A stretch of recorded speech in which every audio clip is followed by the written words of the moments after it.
In an upcoming video, we'll be gluing a new rocker panel into place, but before that, we're going to coat the inner panel with a product called POR-15. Usually I would just hit it with some spray bomb black enamel or rubberized undercoat, but I had a request to try or review this product, so we'll spray it and do a brief comparison to various other choices you might be thinking about. The instructions say you can thin it or reduce it up to 5%. That means 5 parts thinner or reducer to 100 parts paint, or 1 part to 20, which is a very small amount. We have some rusty areas that were lightly sandblasted, some bare metal spots, and the painted areas were DA sanded with 220. We mixed the paint, so we'll see how it does. We'll give it 2 coats.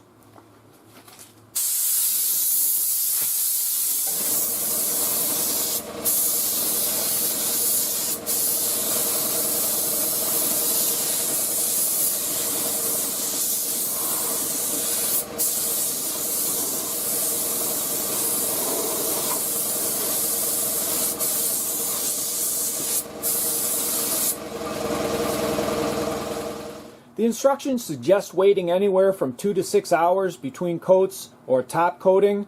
However, a good rule of thumb for how long between coats is to wait till the previous coat is at least tacky or dry to the touch.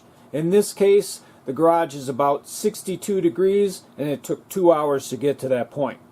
We'll give it a second coat and let it dry overnight.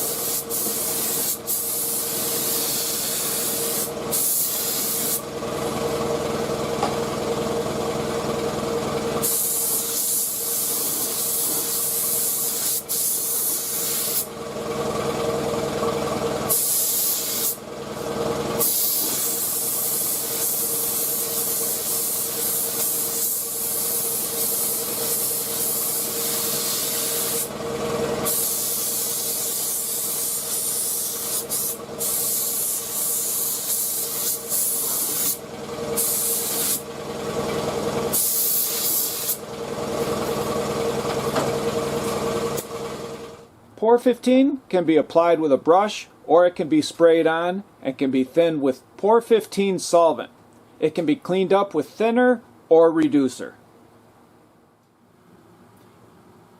It covers fast, sticks extremely well, and dries hard as a rock. One thing I did notice right away is that it seemed to soak in to the rusty metal as opposed to just laying on top and eventually peeling or chipping. The disadvantage is that it does dry very slowly, although the product states that it dries faster in humid conditions. 2 to 6 hours of wait time is typical between coats. Once you apply the paint, you're pretty much done for the day. Other choices you might have for treating the inner rocker panel is just leaving it alone, finishing the repair, and squirting some used motor oil inside the panel to creep around and eventually coat everything like an old valve cover. And that works very well. The other choice is coating it with some spray bomb paint or Rust-Oleum, which will work, but usually doesn't last too long. And finally, rubberized undercoating, which also works well, but I have seen it lift. Then moisture can get trapped between the layer of undercoating and metal and quickly cause problems.